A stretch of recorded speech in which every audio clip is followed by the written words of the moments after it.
Most people think hell is a place with fire and brimstone.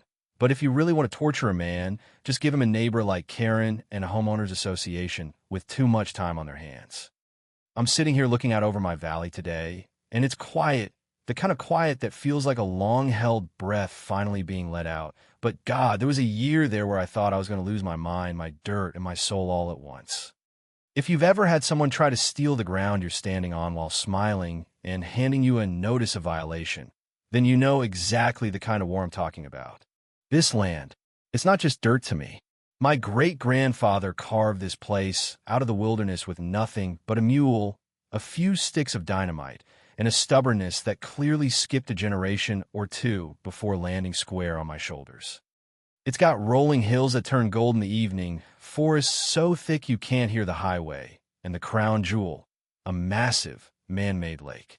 My great-grandpappy built the dam himself back in the early 1900s, stacking stone and pouring concrete to catch the mountain runoff. It's a beast of structure, 100 years old and solid as a mountain.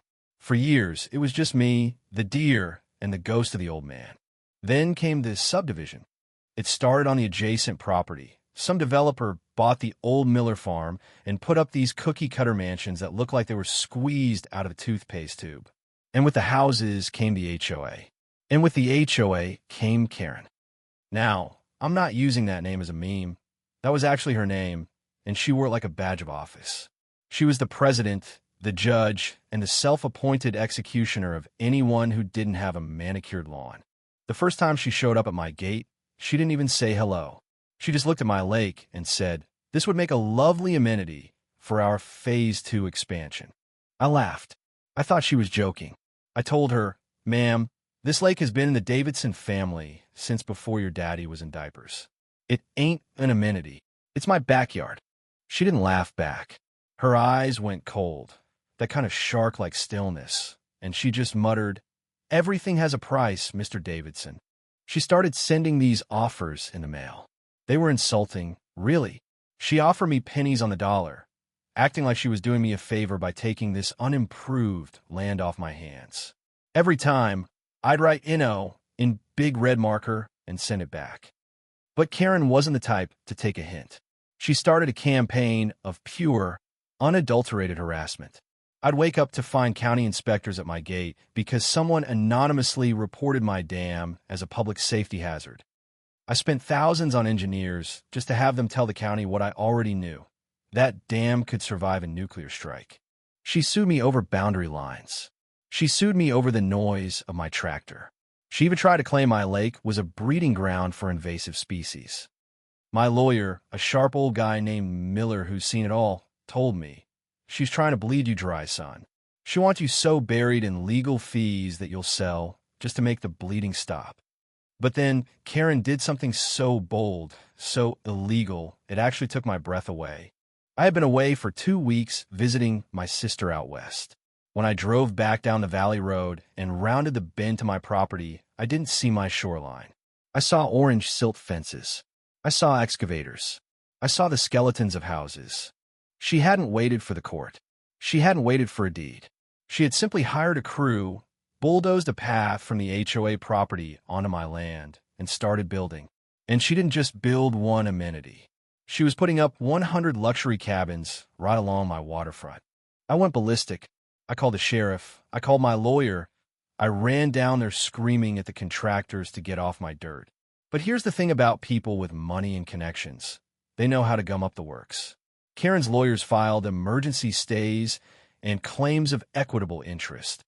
They argued that since they'd already invested millions in the community improvement, it would be a hardship to stop. The sheriff told me his hands were tied until a judge ruled on the injunction. And the court system in our county moves at the speed of a dying snail. Karen would actually walk onto the site while I was standing there with the deputies, wearing a hard hat and holding a clipboard, looking at me like I was a squatter on my own land. She'd say, "You can't stop progress, Mr. Davidson. By the time this gets to a jury, these cabins will be finished, and no judge is going to order $100 million homes to be torn down. You'll take the settlement we offer, and you'll like it." For 6 months, I lived in a nightmare. My quiet morning coffee was replaced by the screech of circular saws.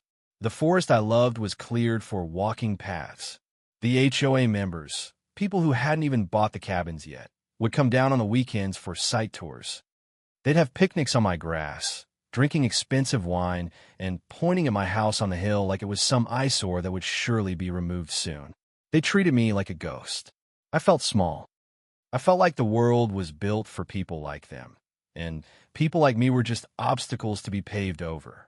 The day came when the cabins were finished. They were beautiful, I'll give them that.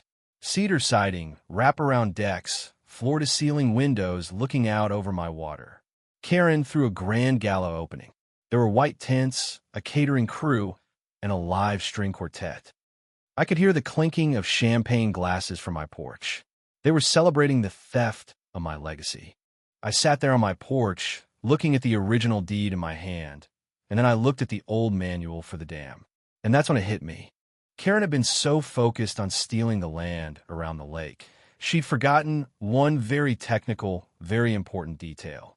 In our state, the person who owns the dam owns the water rights and flowage easements.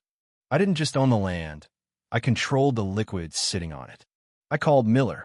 "Hey," I said, my voice shaking a little. "If I decide to perform routine maintenance on the dam spillway, is there any law saying I can't?" There was a long silence on the other end. I could practically hear Miller smiling. "Son," he said, "as long as you give the downstream authorities a 1-hour courtesy notice for a controlled release, you're within your rights as the owner of a private utility structure." "Why?" "Because," I said, looking down at the party, "it's getting a little dusty down there. I think the lake needs a wash." I walked down to the control station. It's a small stone shack my great-grandfather built right over the main gates. Inside, there are these massive cast-iron wheels. They were rusty, but I'd grease them every year, just like the old man taught me. I checked my watch. 5 p.m. The party was at its peak. I could see Karen standing on the deck of the largest model cabin, raising a glass to a crowd of wealthy investors. I grabbed the first wheel. It groaned. I threw my weight into it, and I felt the gears bite. Clack, clack, clack. Down below, deep under the waterline, the primary spillway gates began to slide open. It started as a low, rhythmic thrumming, the kind of sound you feel in your teeth before you hear in your ears. At the party, I saw people stop talking. They looked at the lake. The water, which had been as smooth as glass, was starting to swirl. A giant whirlpool began to form near the dam. And then the roar started. When those gates are fully open, the water doesn't just flow, it screams. A wall of white water erupted from the base of the dam, channeled perfectly by the natural topography of the valley. The same topography Karen had ignored when she cleared the trees that used to soak up the overflow. The water didn't hit the cabins like a tidal wave. It was more like a rising tide on steroids. It surged over the banks. The first thing to go was the string quartet stage. I watched a cello float away like a very expensive boat. Then the water hit the gala tents. People were screaming, grabbing their hemlines, scrambling for the higher ground where their SUVs were parked. But the cabins. Oh, the cabins were right in the path. I watched through binoculars. The water swirled up the designer stairs. It poured through the floor-to-ceiling windows. I saw expensive Italian leather sofas bobbing against the ceilings of the living rooms.